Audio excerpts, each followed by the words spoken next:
Hello and welcome everybody, both in person and online. It's great to have you here. For this last session of the day, we will be discussing IPCC, what's in it for Africa. This session, along with all the other sessions, are supported by Climate Compatible Growth, CCG for short.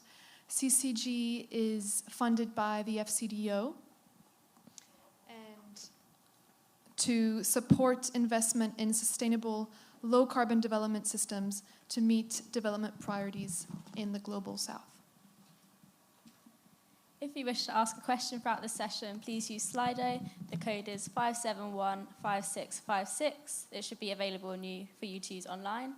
So without further ado, I'd like to introduce to you Jakob Moyugeta, who is the Partnership Director of CCG and the International Engagement Lead at University College London. Thank you. Thank you very much. Welcome, everyone.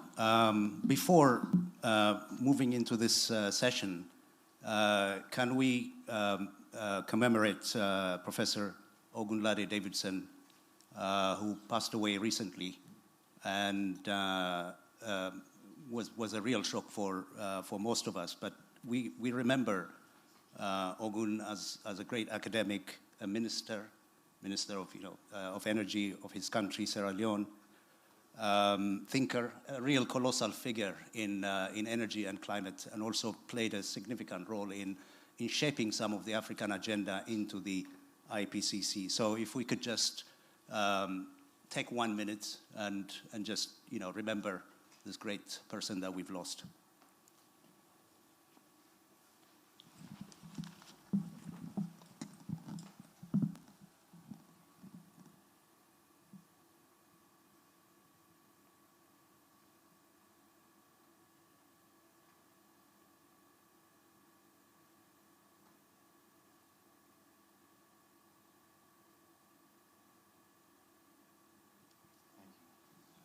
Thank you. Okay, well, we're here to discuss something which has been in most of our minds for quite some time. Many of us have been involved in the IPCC process, some longer than others. Yuba has been there since the beginning. But I thought perhaps do a little bit of an introduction of our colleagues here who are with us as speakers.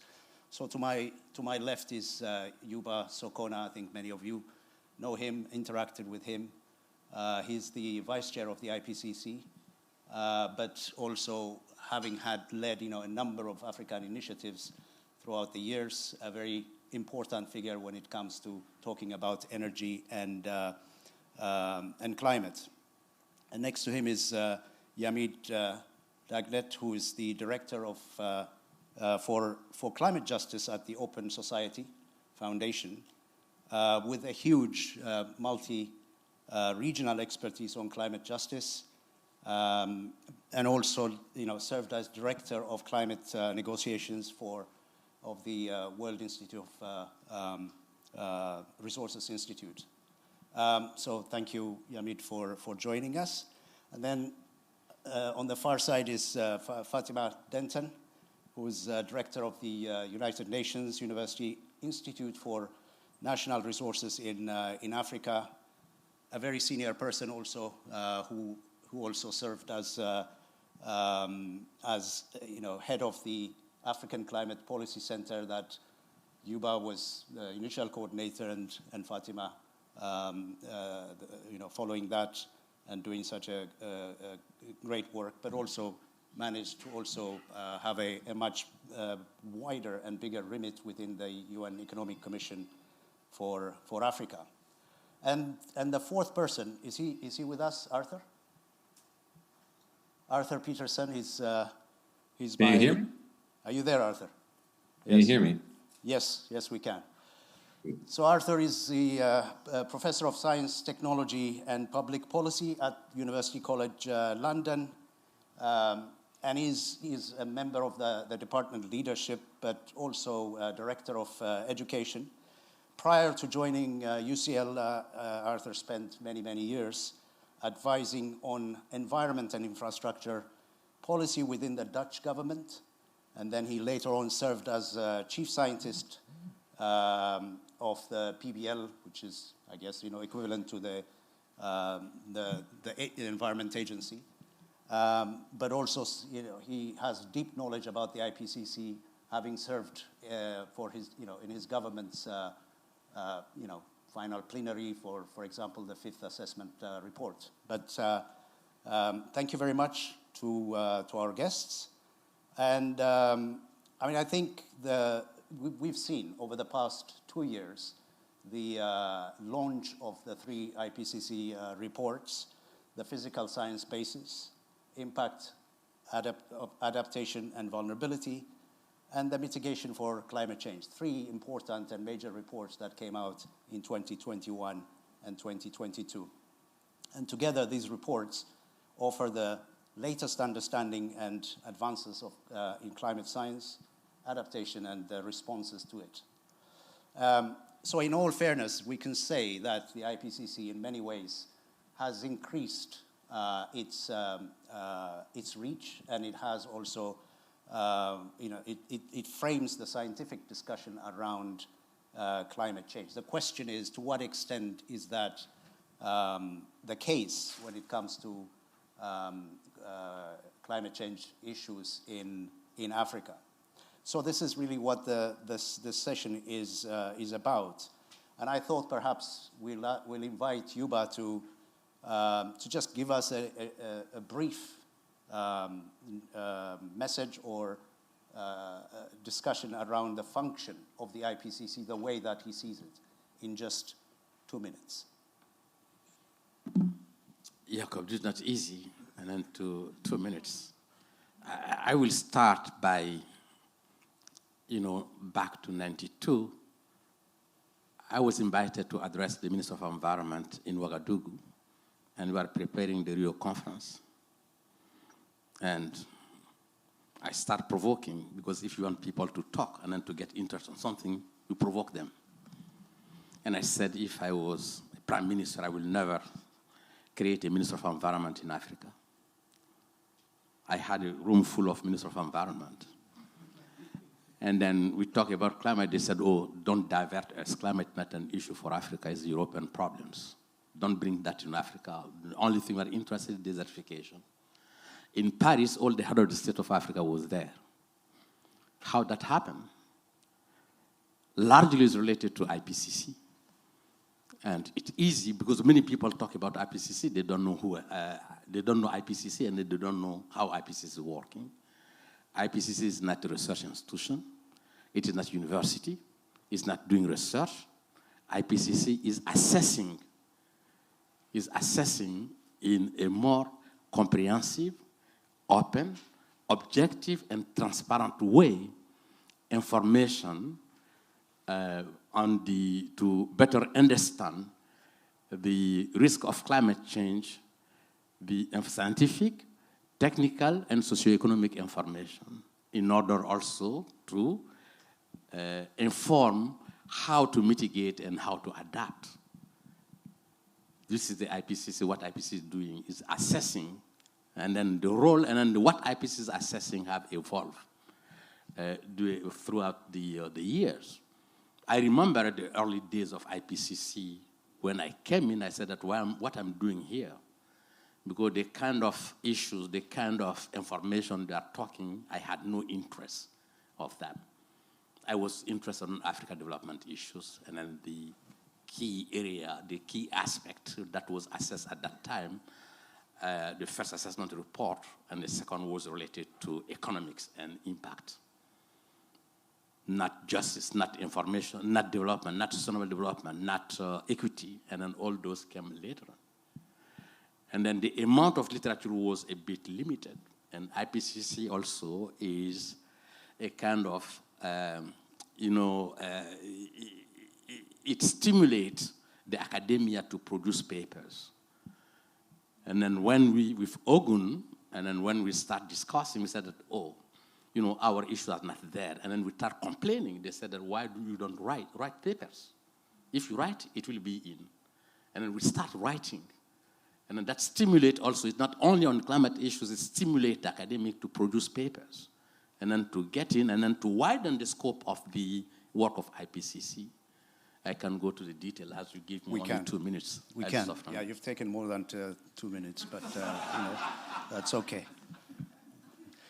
Arthur, I'll turn to you now. Arthur, just in 2 minutes again, but maybe focus on the changes that you have seen over the years. I know you are a specialist on IPCC or climate change and questions around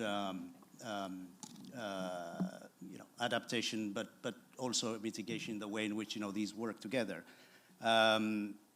Please let me. And also let me congratulate Arthur. He recently finished his 3rd PhD in science and religion.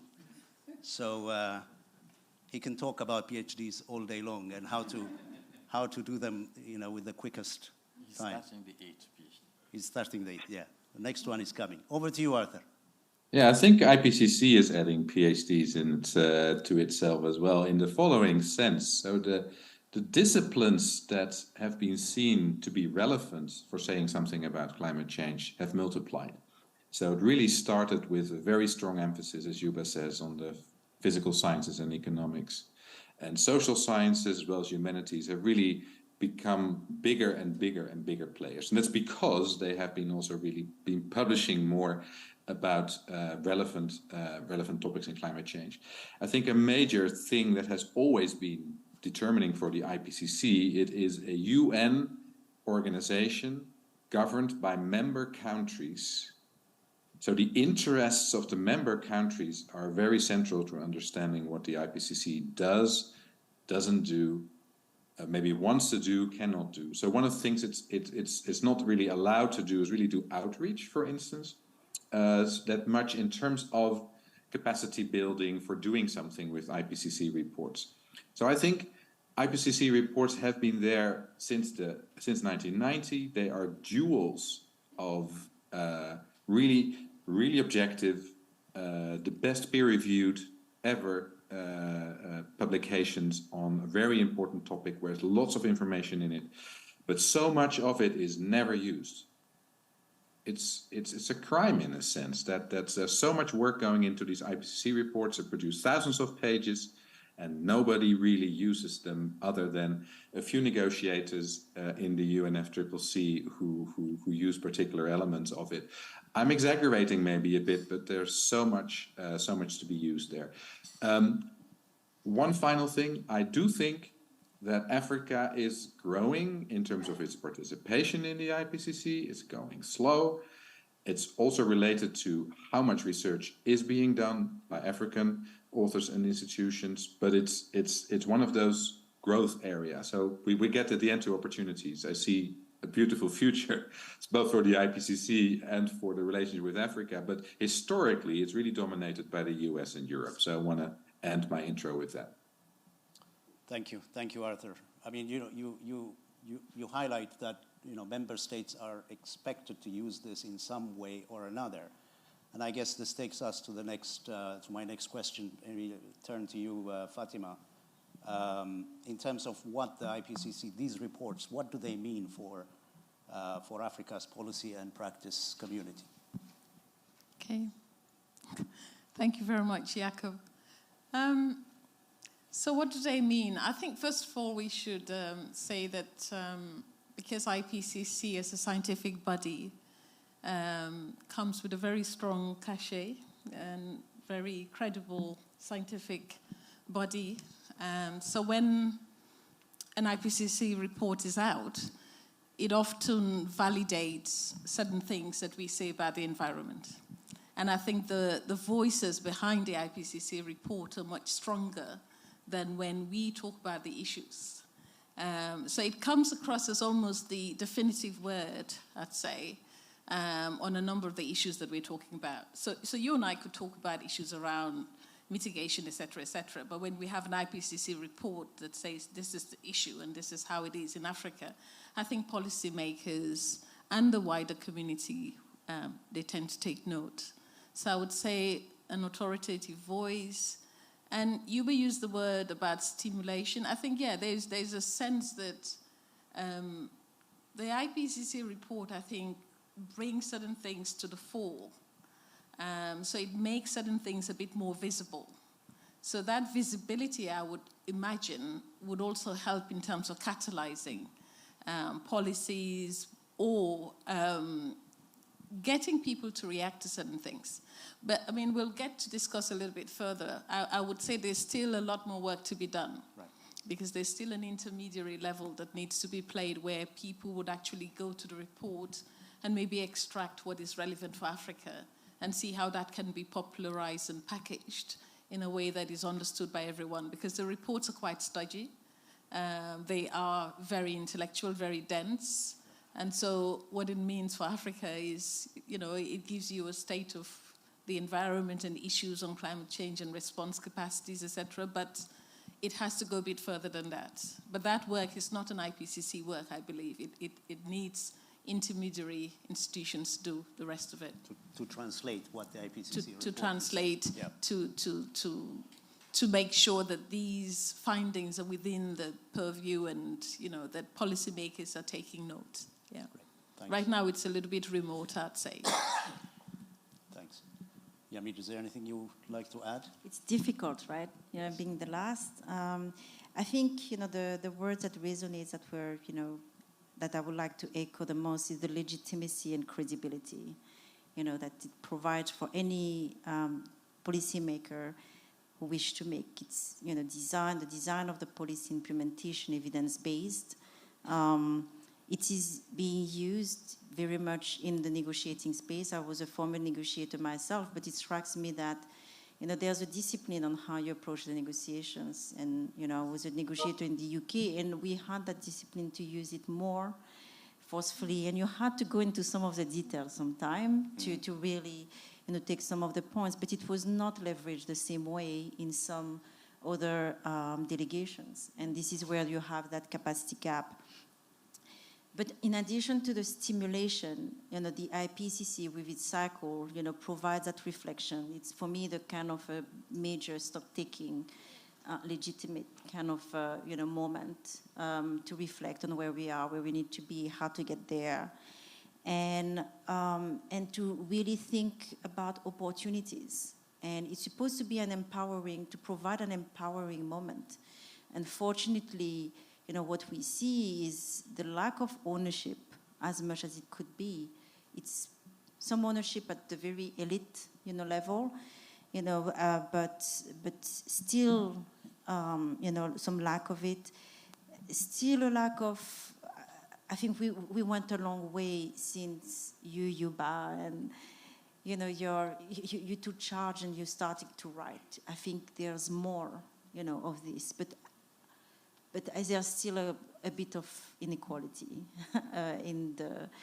I think the richness of the insight that we can get from the continents, the indigenous and ancestral knowledge, there's still a lot that we are not getting into those reports, and but the biggest is the lack of translation afterwards. But I think, you know, Arthur said it, it's not the role of the IPCC.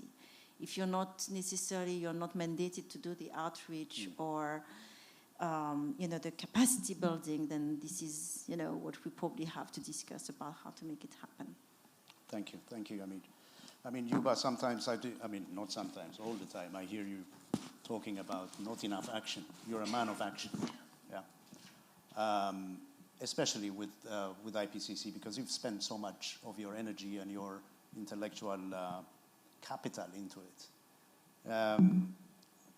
You know, how and Fatima talked about, you know, translation. Yamid talked about credibility, all of those questions.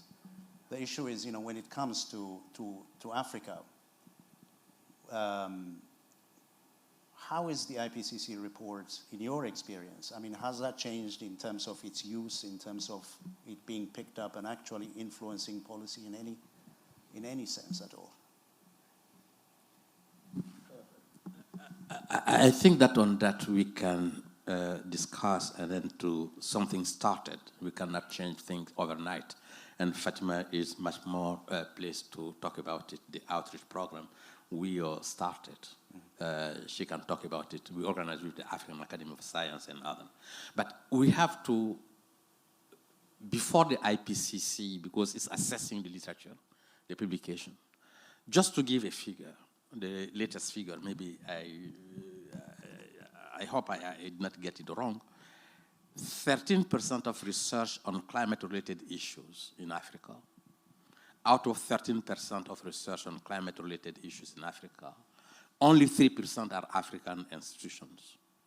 97% is people doing research on Africa for Africa, not the Africans. And then this is the figure, and then this is the situation, and then how you can expect things to change overnight. And this is one critical element. And then the second element is that I think we are not doing enough for policymakers. As elected body, I have no interaction with the policymakers. And then the policymakers have interaction with negotiators. And then they think that climate is negotiation, about negotiation. It's not about science. And they have limited understanding. And I think that on that front, we need. And then we try to emphasize on mobilizing the research community and then to look at certain issues. And that is, that is relevant for the continent because in terms of bringing the critical perspective of the continent, this is emerging. And then to have a proper narrative for Africa on a number of issues that Africa is interested on.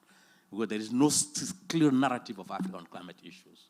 And then they talk about mitigation, they talk about adaptation, they talk about finance, but not clearly. And then this starts, it starts emerging, and then from the academic circle.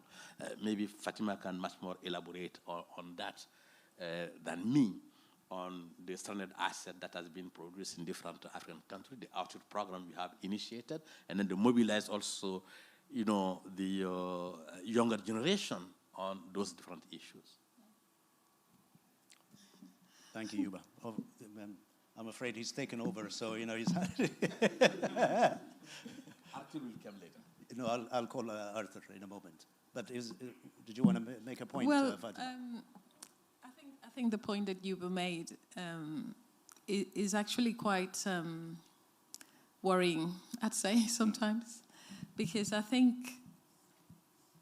in reality, it seems to me that very often African scientists, and it's not nice to say, but African scientists are working for others.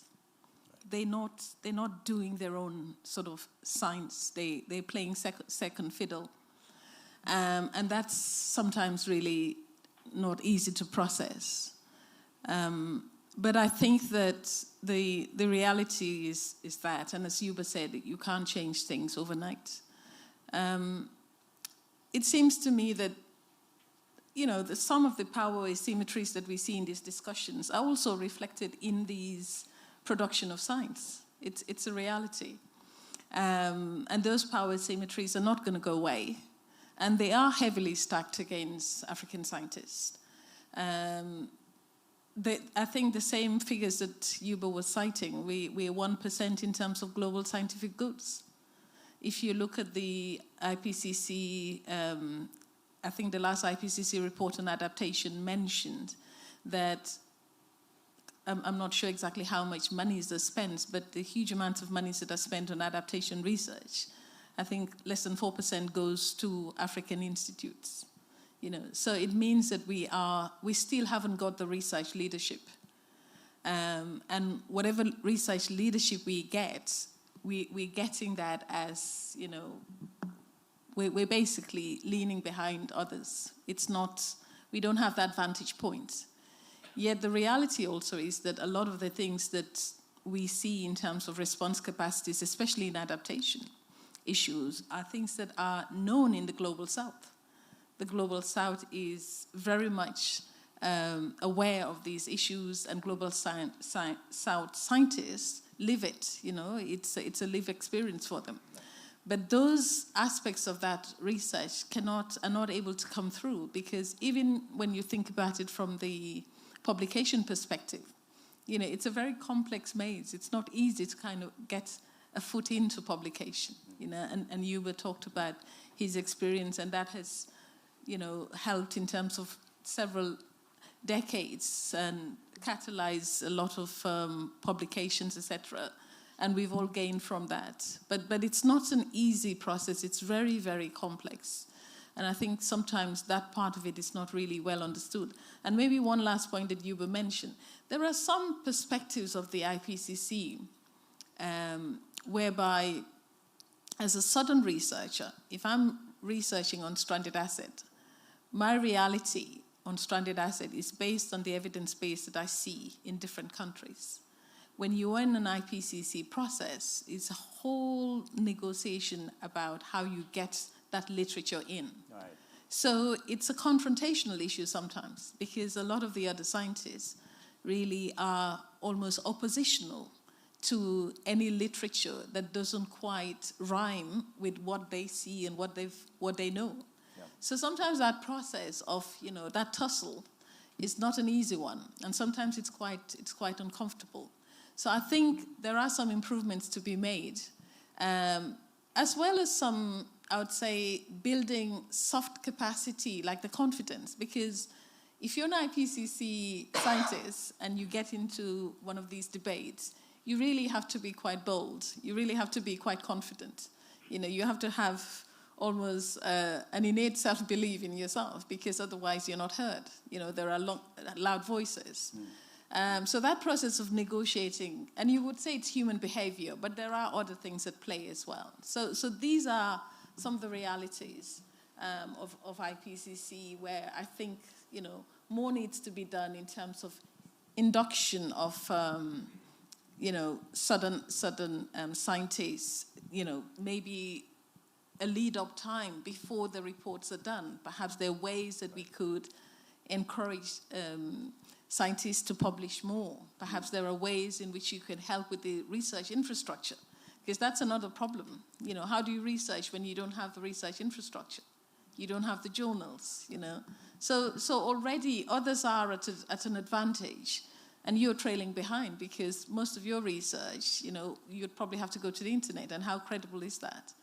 So there are these asymmetries, as I said, that are there. And as you said, they're not going to go away overnight, but we need to acknowledge them, because that's a hard reality of it. Yeah. Of course, we've been talking about these for quite some time, haven't we? Yeah.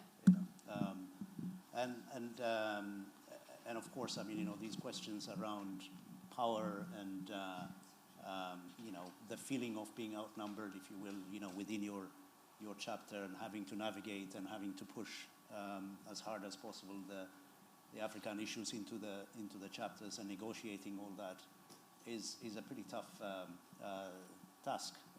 Certainly that's my feeling, my experience. It's a very lonely kind of journey, when you're surrounded by people who who seem to have a similar sort of agenda, which may feel a bit different from yours. Arthur, let me draw you in before I invite you in, Yamid.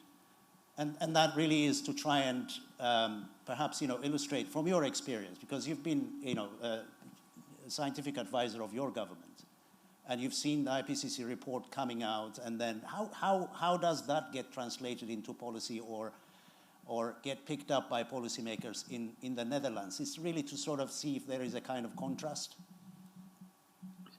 Yeah, there is. I know it's a question that just came to my mind, and see if you can respond to that. You have 3 PhDs.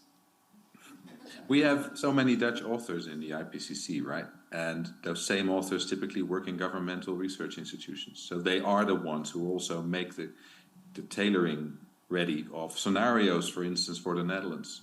So we do the assessment of the IPCC, and we have a whole institutional process where every update of our scenarios for our Delta program is actually based on the rhythm of the IPCC reports, because we actually have a handle on those models and we use them in the whole scenario planning.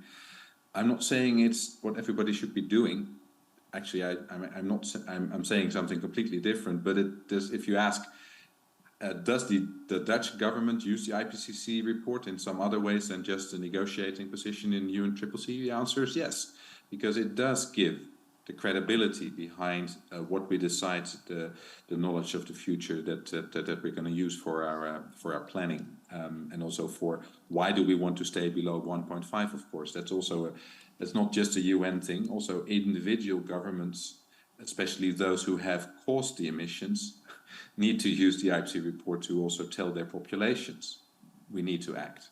And I'm not that positive about my own government, to be honest, on that one. But that's another political question. Thanks, Arthur. So, I mean, Fatima talked about the institutionalization of knowledge and the fact that, in Africa or in many parts of the developing world, the institutions may not exist necessarily, or perhaps they are weaker. So, I mean, what are the kinds of ways by which, we can build awareness within,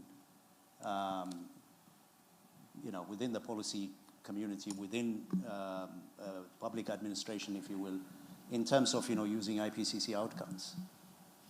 Yes, I think one of the words that comes to me is supply chain. Creating a supply chain from the science to be produced, the data to be collected, to the engineering of the interaction that Yuba was talking about that does not exist, between the scientists, the policymakers, the negotiators.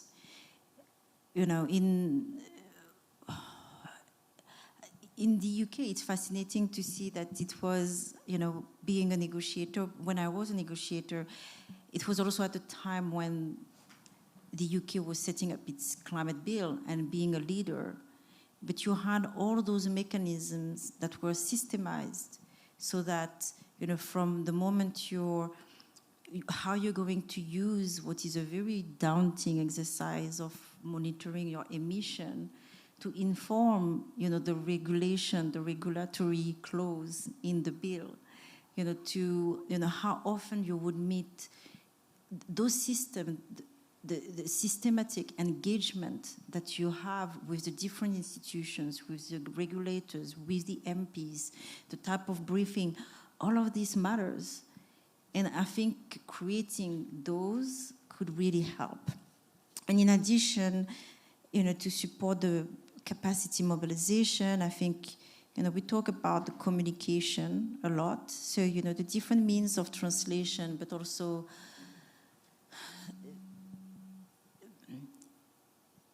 there's been fascinating done by our ancestors without the same communication channels that we tend to see in now. So how to leverage that also? I think it's how to be provocative with the confidence to actually not doing necessarily the same way, because there's other ways that had worked in the past that, could work here. And then I think there's also, we have a way to, well, I say that as a African diaspora descent, and it will need to be tested again, with the panel here, but, the way we do business, the way we have, women entrepreneurs, so how to do in a very innovative way the matching with the private sector. How we get the private sector to see the IPCC not as a threat to some of the business as usual way and as an opportunity. How to create, those innovations, based on that. So can we create our own dragon den, based on an IPCC? But education and capacity mobilization remains, key on that. I'll stop. I was thinking, in some regions you have a lot of diplomacy centers, negotiation centers, and some of those negotiation skills. I mean, there's no wonder how many diplomatic foreign policy institution do you have in the US or in Europe? Yeah. There's not a lot, in the continent or in other developing countries. Shall we set more of that? These are some of the questions some philanthropic organizations now, are asking, and I would like to, to learn more also from the panel on what could be the gaps and what we could invest that could be pioneering and yet authentic, that could work more in the region. Can I just add one point? Yeah. I think Yuba has a tendency to refer to this, and he made the point not so long ago. It seems to me that one of the problem areas is the fact that the science and action very often are decoupled in Africa. Mm-hmm. You was talking about your local MP. I mean, many of us don't know who our local MPs are. And a very good one. But that's the reality. I mean, I lived in the UK for a number of years, and I would, go to my local MP if I had a problem, with the belief that that problem would be solved. But that's your go-to person when you have an issue, because the issue is bigger than you, and you would need to go and talk to that person. But so the distance between the citizen and the politician. Yes, and I think policymakers do not tend to sort of have that go-to sense of saying, I need this particular information. Right. Can I then go and commission this organization? I mean, they're doing that a little bit more, but it's still quite remote. It's still quite foreign. And I think that's where the problem lies. And I always cite Denmark, because I lived in Denmark, and it's a small country, maybe a little bit beyond 5-6 million. I don't know what the population size is now, but it was 5 million when I was there some years ago. And they always had this sense of how their policies are connected with the research institutes that are in Denmark. Every research institute in Denmark has a purpose. And the production of that knowledge is feeding the government. There was a time when they had this issue with I think it was some sort of Islamist problem with the situation with, I'm getting my facts are right, but I'm just getting the time wrong. I think it was around Islamist problem with a ban on certain beef products. But the government itself was very keen to have organizations in Denmark that were able to do research in terms of what are the possible partnership opportunities that Denmark has in terms of commercial trade. What could they do?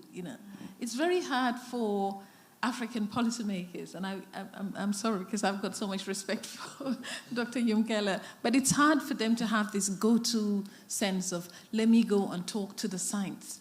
There is this absence of trust sometimes. Yeah. And I think that sometimes hampers how the IPCC reports could benefit policymakers. Yeah, Yuba. I think that there is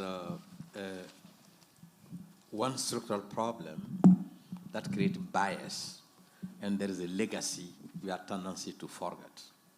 The structural problem is that the focal point of IPCC is meteorological department in Africa. And then they have no connection with research with universities. And then they are not transmitting information to universities. Why is that, then? No, because it created, it's like IPCC, WMO, it's meteorology. And then just the perception of, you ask all the people in Africa, I had to explain to my head of the state what climate change is about. Because they said that, Yuba has been elected on something on meteorology. This is a problem, this is the reality. And then the tendency to change that, and then this is a structural problem. And I try also to, within the IPCC, and then to try to correct that. This is a structural problem. It's creating a bias, and then so that the research community is a bit far from the IPCC. This is one element. Second element, in many places in Africa, it's now that we are seeing the real impact of structural adjustment programs.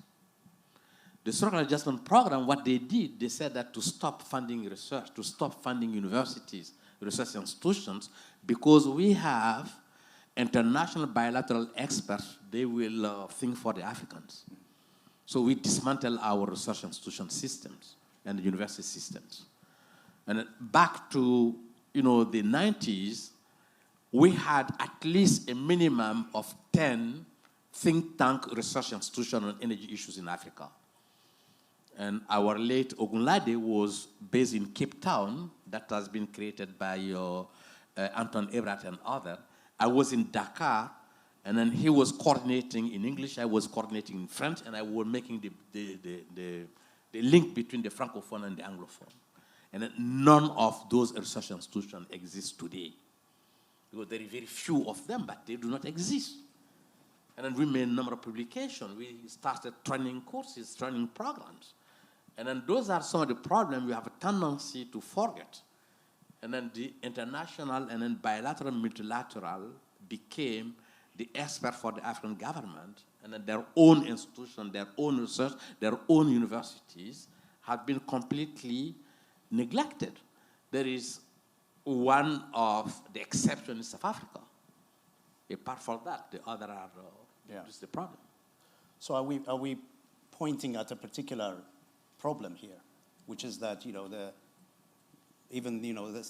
relatively strong institutions have been weakened or non-existent at the moment, and therefore there is a structural problem. So when we're talking about capacity building and increasing the number of authors within IPCC, etc., we are faced with a problem which we may not be able to fix. Is that what we're saying? I mean, Fatima, you mentioned a lot of the researchers are outside. You said even the African research. I think you were pointing at me, but no. No, but we do outsource a good part of the research. Right. The things that are relevant to Africans. I was working at ENDA, and Yuba was my boss then. There was a guy at the University of Sheikh Anta Diop doing very interesting research on meningitis and the connection with dust and pollution. But some of that research is not paid for by African governments. They're not interested in that type of research. And that's the sad reality.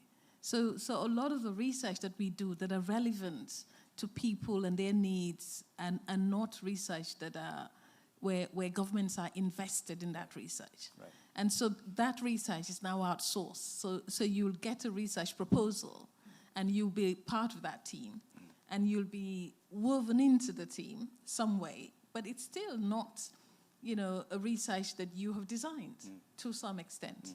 And it's still not a research that is aligned with the realities of what you're seeing and what might be of interest to your government, I live in Ghana, and I had somebody the other day over dinner mentioning that this person is at the African Studies Department.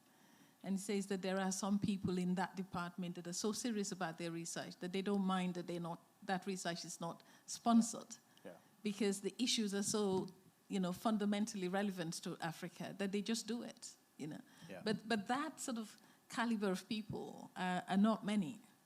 People now have to think about survival, and that's where this aspect of second fiddle, comes in, because you really have to think about your institute and how you can push that, push the institute forward. And if it means getting monies from UCL or another organization elsewhere, you'd go along with it, But it's still, there's a psychology about research. You have to also understand that. There's the psychology aspect about research. You have to really understand, okay, why would this matter? You have to understand the policy context in which some of that research could sit. And these are things that sometimes, from that vantage point, you can't really get invested in that because you don't have the resources, you don't have the infrastructure. And if that has to be supported by elsewhere, you simply go along with the flow. Thanks, Fatima. I think perhaps we can just take a few questions from the field here before going back to our speakers. But what can I ask each of you to think about? It's IPCC that we are using as our focus. Perhaps to think about how can we make the IPCC process relevant and useful for Africa, or in the broader sense even. The SIDS countries and others as well that are faced, with similar sort of structural problems. But let me, Philip.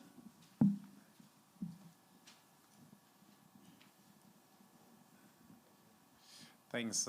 Super useful and insightful discussion. I just wanted to ask, really, the three of you. You know, as I personally am, of course, you know, a Western researcher doing research on Africa.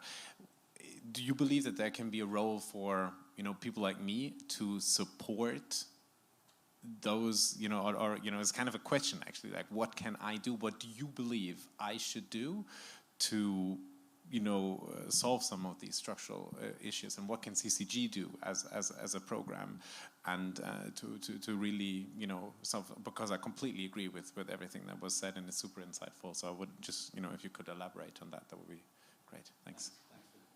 Let's take those questions. Yeah. So just following on from Philip, as the CCG program director, this is quite a genuine request and so on. I wonder, there are two things I'd like to ask. The first is that there are a lot of, and make a comment. The first is that there are a lot of issues to address. Are there some low-hanging fruit that we could perhaps work together on immediately? And then to speak to Fatima's point, which I think is deeply important, is how do you think that psychology could be addressed or tackled? Because I think that is deep. You know, in various parts of Europe and the West, there are lots of studies that talk about, an investment in higher education leads to these kinds of returns into the future. So there's this direct sort of causality. Whether it's true or not, I don't know, but I believe it because it helps me get funding. And the last bit I just want to bring up is some of the work that we've had the privilege of doing with the UNECA-led energy modeling platform for Africa. One thing that we discovered was that just by providing the payment, and I realize how patronizing this is, but just by providing the payment to open access fees for one world-class international journal, within a flash, there was a special issue being organized by African academics with African contributions, doing, you know, world-class work and so on. And it's a little bit of an eye-opener for me, certainly, to see that there was something as simple as that was holding people back from getting into the international literature, to get into this whole chain of things, to go through to the IPCC and so on. Thank you, by the way. Thank you, Mark. Please, Kande. This question is for Yuba. When we were going to Glasgow, it was code red, and we all got scared. And every year for the last 4 years, you come out with this alarming information, which is your job. You assess. How do you feel, you in IPCC, that in spite of all of that, we, the politicians, don't do the needful? We don't scale up the actions you want to see. We don't push the policies you want to see. How do you feel? Second question, should the narrative change a little? Yes, we're in trouble, but there are opportunities. Should there be an opportunity story? Maybe we're all immune now to being scared. Should we change the narrative? Thank you, Kande. Let's go with you first, or do you want to take a breather and think about it? I can go, but I can leave the other to speak first. Okay. I can come later. Yamit, what do you think? Any questions that you'd like to answer? Could be Philip's what can I do question.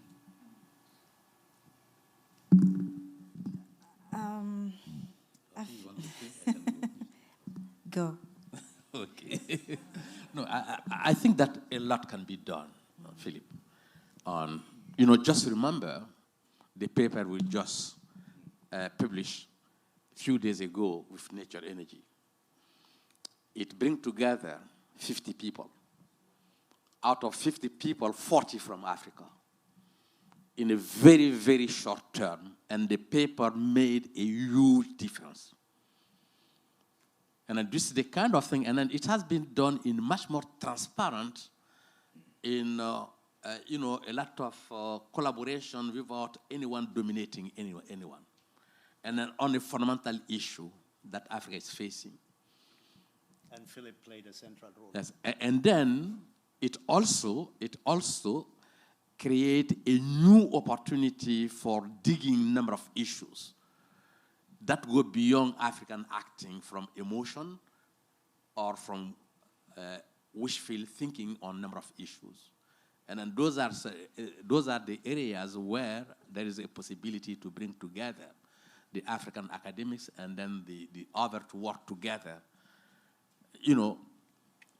I was invited back to 92, sorry to be a bit long, but it's important, by the 3 most prestigious universities in the world, MIT, Zurich Polytechnic, and Tokyo University, an Alliance for Science. That was in 92 in Zurich. And I told them that they asked they invite 3 of us, Pachori and Jose Goldenberg. They asked her to speak. I said, if I speak, they will never invite me again. They said, no, you can speak your mind. They said, alliance. I said, look, what you are talking, what you are saying is completely wrong. You can't have alliance between Mitsubishi and partnership between Mitsubishi and Ford, or between Abebe and Toyota, but you cannot have partnership between University of Bamako and University of MIT. They said what you can do is solidarity. And that means each of the person of MIT, of Zurich Polytechnic, of Tokyo University, they give to me only 1 hour of their time. I have a small institute in Dakar, ENDA. You came and then you work under my leadership on my problems, because I know my problems. And I know my perspective. I know where I want to go. If you are willing and then to come to work under me on my issues, because you have some knowledge, so that you can have the solidarity. Just have the solidarity. They never invite me again. Okay, anyway, I think that to come to the issue, because I think Jacob will tell you, I go beyond scaring people, because I will never talk about, climate is a huge problem.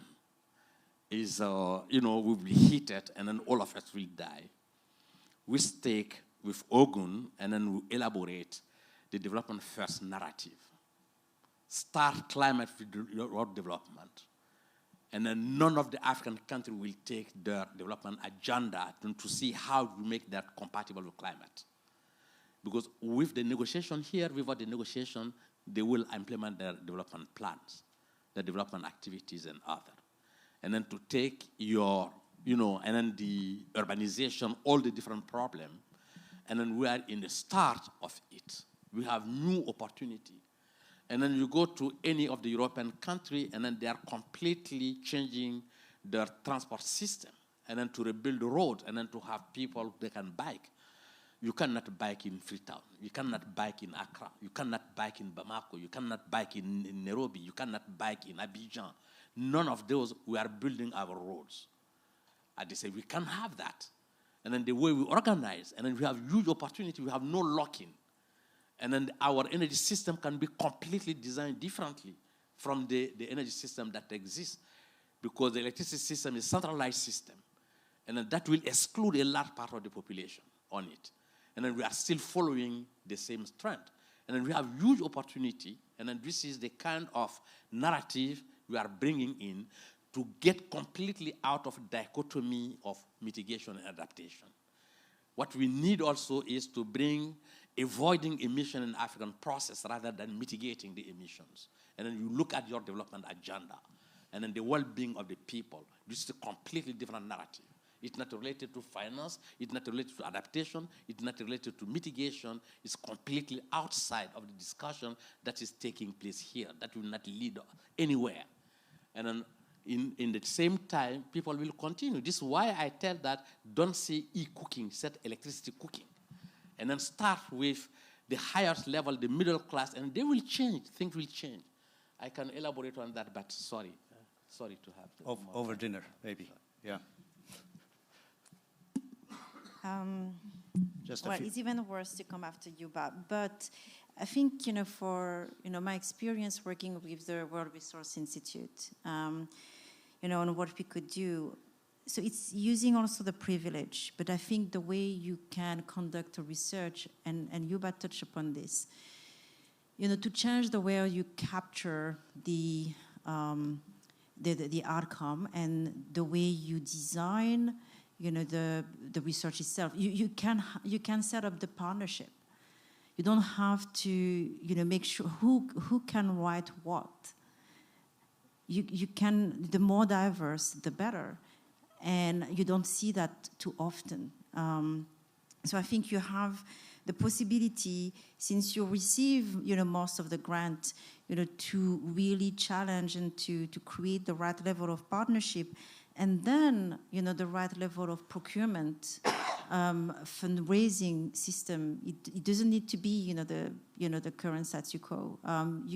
There are different, funding models as well. So for me, that capture versus also amplification. Once the report is out, it's how, you empower the amplification of the results. When it comes to the low-hanging fruits, it's based on what we discussed, how much would it take? It's not just how much in terms of money, but even how much political, capital would it take to create, just to have a few education, maybe targets, to have one more, institute, think tank, or do tank in each country in Africa. Or, let's start with what would it take to start building back, that knowledge capital that was, that once, happened. And I think when it comes to the psychology, I mentioned, I think one of the words that I used earlier was opportunity, the opportunity narrative, and I totally agree, but also the cultural narrative, because, it's, some of the answers are there as well. How to use, this, because there's no, I'm biased, of course, but, there's no more resilient history. And so how to use that cultural heritage as well, from a psychologically, point of view. Go. Thank you. So my answer to you, Philip, is I think Yami talked about supply chain, but I think we need to sort of turn the problem on its head slightly. And co-production of knowledge is beautiful, like really beautiful, and everybody gains. But I would say sometimes my sense and experience of what I've seen is that African scientists want to be more than just a cog in the wheel, And sometimes it's important for scientists anyway to basically recognize that, okay, perhaps we're not leading in this, but we're still contributing. And what comes out of it is going to be really useful, especially if it's that sort of science for humanity. So I think that those are the things we need to sort of put forward.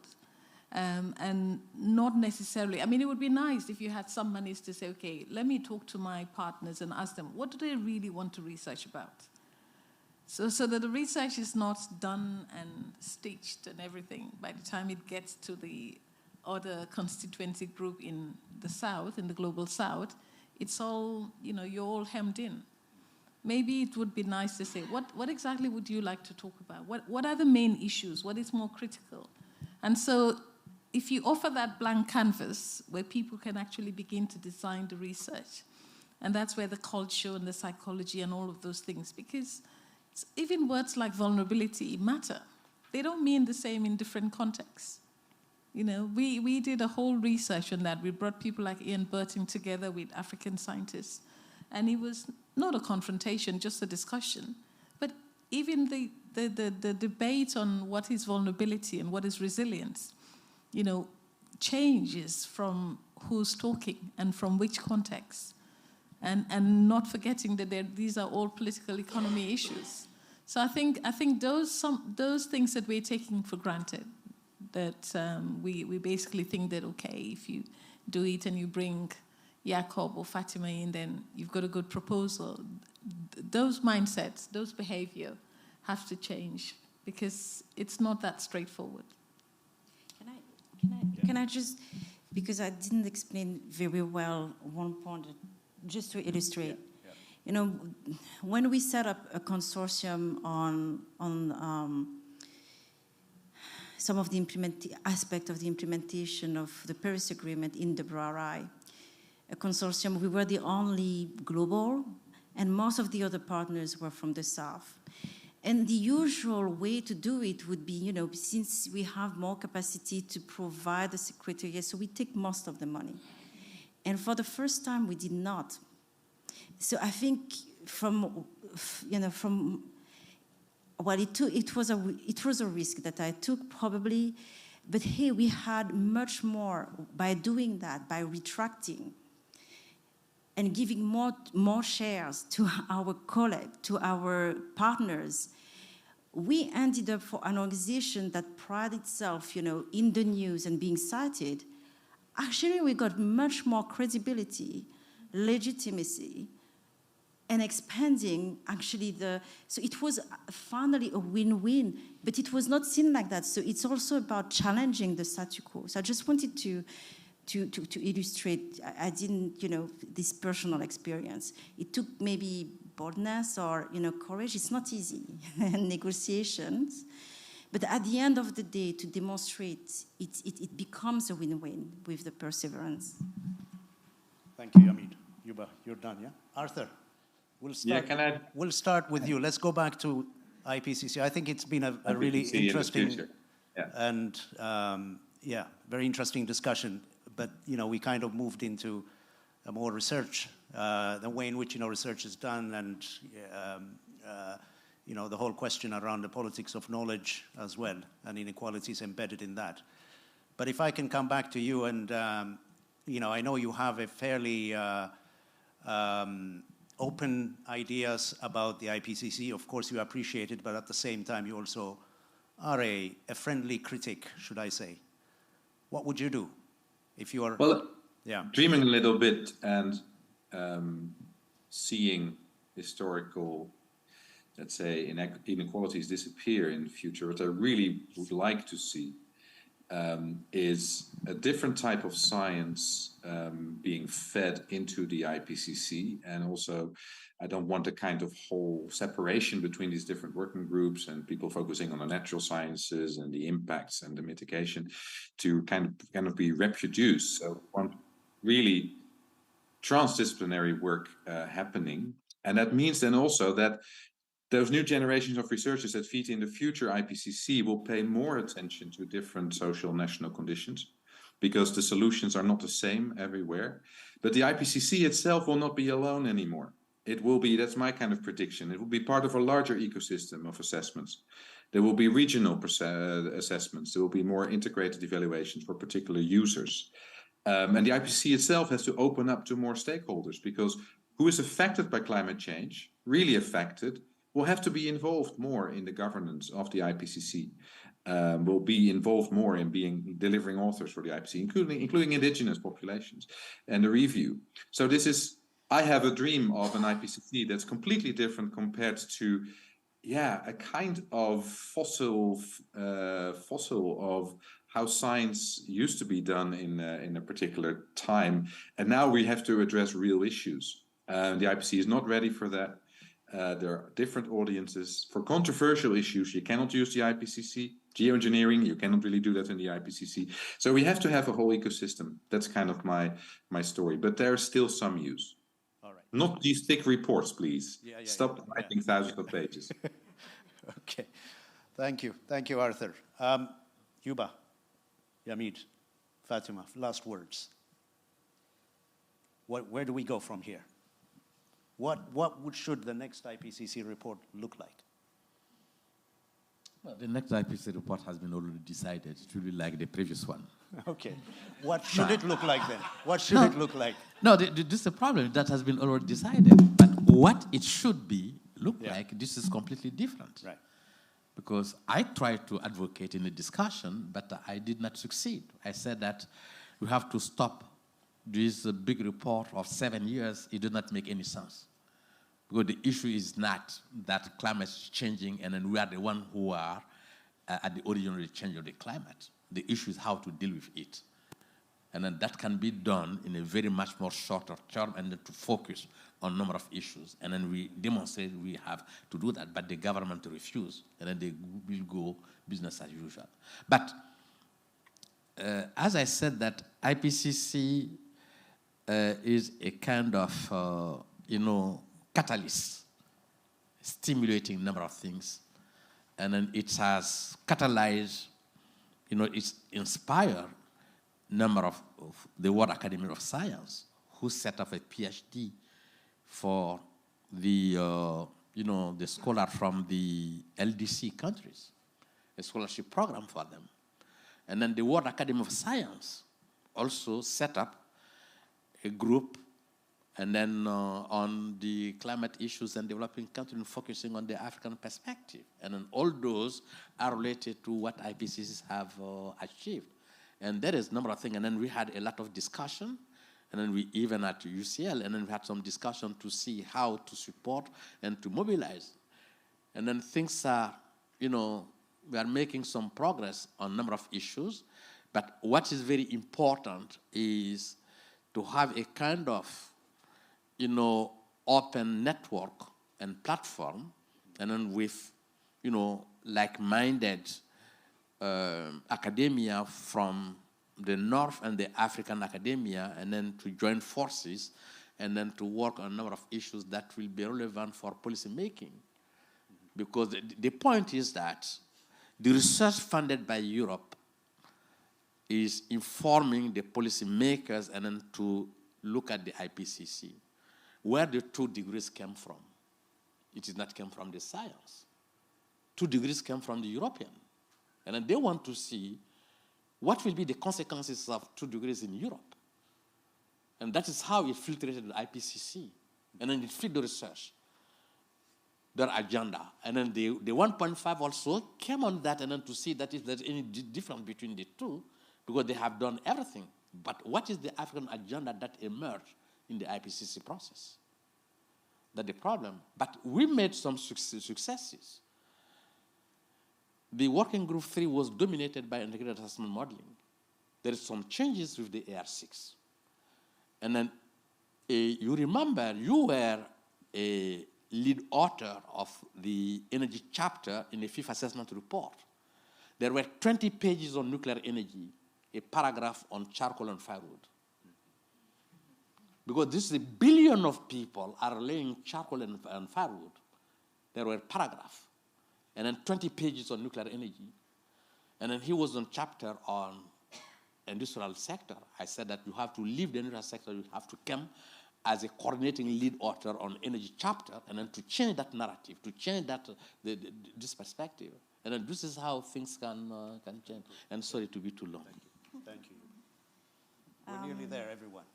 I know everyone is hungry and rearing to go and to go back to sleep. And over to you, Yamit.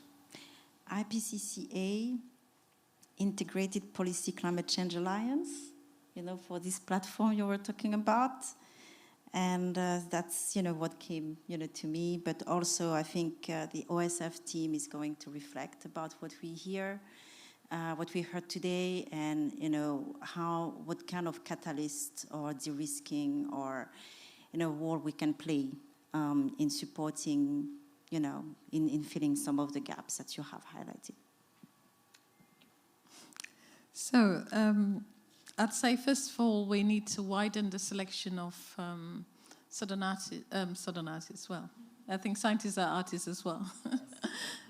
Southern scientists that could, become IPCC authors. Because I think sometimes we miss a wider range of literature. So we need to widen that literature. There is literature from, in French, for instance, that are not sometimes utilized. From the Lusophone countries that are not utilized, and that will only come if there's if people are more sensitive to that. So the more we have other voices from the global south, I think the better. I think I'd already mentioned the need for the research gap. I don't want to turn this into North versus South. It's not how I think.